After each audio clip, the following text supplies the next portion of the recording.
സ്വാഗതം. ക്രിസ്മസ് സന്തോഷത്തിന്റെ സമാധാനത്തിന്റെ തിരുനാളെന്നൊക്കെ പറഞ്ഞു. ഈ കുടുംബത്തിൽ 3 പേര് 3 വഴിക്കാം.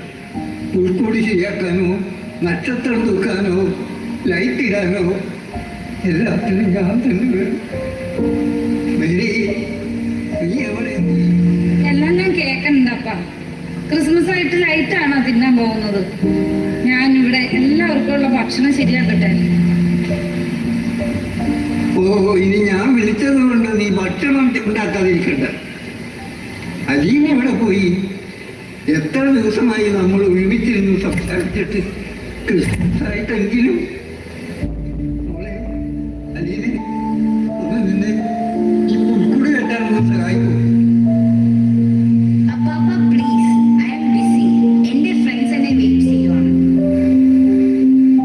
നീ കുഞ്ഞായി ഇരിക്കുമ്പോ ഇവിടെ പുൽക്കൂടുണ്ടാക്കിയില്ലെങ്കിൽ വഴക്കെട്ട് മാറിയിരിക്കും. പുൽക്കൂടിട്ട് കഴിഞ്ഞാൽ ഉണ്ണിയെയും നിനക്ക് തന്നെ ആദ്യം വെക്കണം. ആടിനും പശുവിനും കഴുതക്കും ഒക്കെ പുല്ല് കൊടുക്കണം. ഓർമ്മയുണ്ടോ നിനക്കിതൊക്കെ? ഇന്ന് നിന്റെ കുടുംബത്തിനൊപ്പം ക്രിസ്മസ് ആഘോഷിക്കണം. അമ്മ നല്ല നല്ല ഭക്ഷണങ്ങളൊക്കെ ഉണ്ടാക്കുന്നുണ്ട്. നമുക്ക് ഒരുമിച്ച് പുൽക്കൂടും ശരിയാക്കാം, ലൈറ്റൊക്കെ ഇടാം, സ്റ്റാറും തൂക്കാം.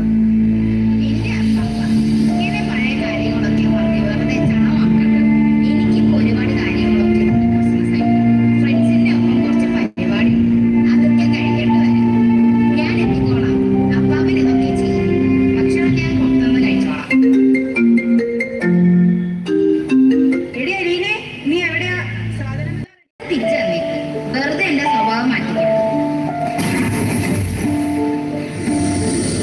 ഈശോയെ, എന്റെ മകളുടെ ജീവിതം തകരരുത്. ഈ സാധനമൊക്കെ വലിച്ചു കയറ്റുന്നതാണോ സന്തോഷം? കുടുംബത്തിന്റെ ഒപ്പം ചെലവഴിച്ചാൽ സന്തോഷം കിട്ടും. അപ്പാപ്പ പറഞ്ഞത് എത്ര ശരിയായിരുന്നു. കുട്ടിക്കാലത്ത് ഞാൻ ആസ്വദിച്ച ആ സന്തോഷം നഷ്ടപ്പെട്ടു പോയി. ഇനി എനിക്ക് ആ സന്തോഷം തിരിച്ചു കിട്ടുമോ? അമ്മയുടെയും അപ്പാപ്പന്റെയും ആ സ്നേഹം പഴയതുപോലെ എനിക്ക് കിട്ടുമോ?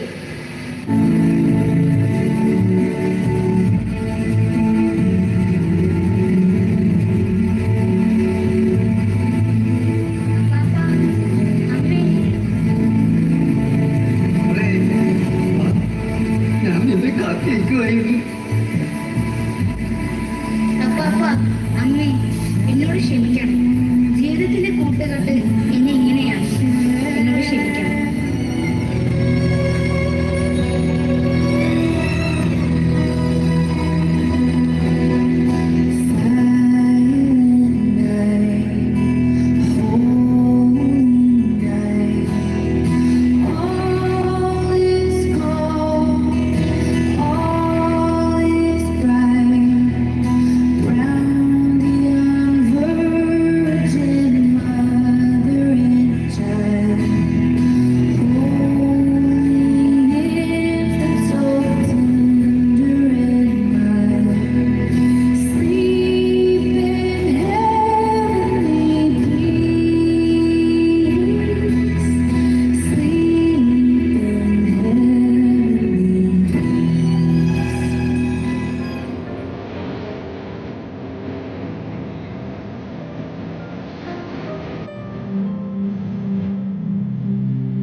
പശ്ചാത്തല സംഗീതം, രചന, സംവിധാനം എല്ലാം നടത്തിയത് എളംകുളം പള്ളിയുടെ വികാരി സ്നേഹബഹുമാനപ്പെട്ട മാർട്ടിൻ തൈപ്പറമ്പിലച്ചനാണ്.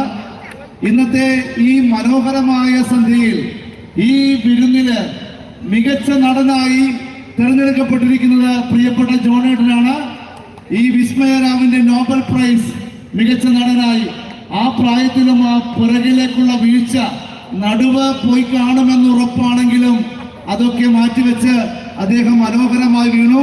ഐനിയാടനച്ചനെ മികച്ച നടനുള്ള സമ്മാനം നൽകാൻ വേണ്ടി സ്നേഹപൂർവ്വം ക്ഷണിക്കുന്നു. ജോണേട്ടന് സമ്മാനം.